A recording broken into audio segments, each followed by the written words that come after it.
Morning mga mamshi. Tayo po ay magluluto ngayon ng kaldereta. Gamit lamang ang isang sangkap. Ito daw po ang Mamasita Caldereta Mixture. May napanood po kasi ako na ito lang yung ginamit niya at masarap din daw. So, itry na natin yan. Ang aking ingredients ay wala tayong patatas, kamote ang ating ilalagay. And then, carrots at bell pepper. At yung ating beef ay atin ang napakuluan. So, galing lang po siya sa freezer kaya dikit-dikit siya. Pero malambot na siya guys. Kaya hindi na natin siya kailangan pakuluan ng ganong katagal. Yun lamang guys. At itatry natin itong mixture ng Mamasitas. Kung talagang masarap nga.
May bawang sibuyas po. Ha? Ito na, nailapag ko na ano yan eh.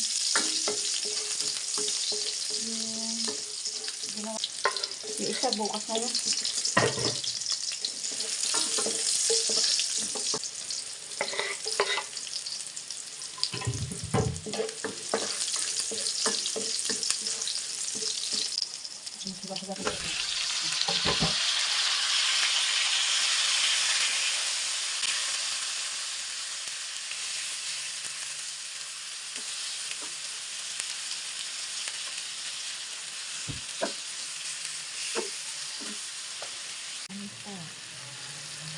Ito na natin ng paminta. Saka magic sarap. Yan.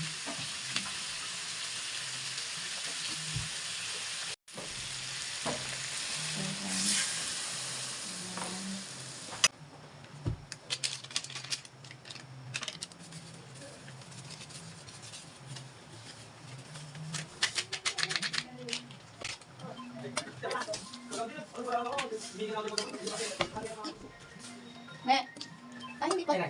Ano yung sapon? Ito yung nakatapag nakabili ng oven. Ang ingay. Lagyan natin ito kasi malambot na yung ating tuwan. Maluto na siya. Umitigit siya. Yan na siya.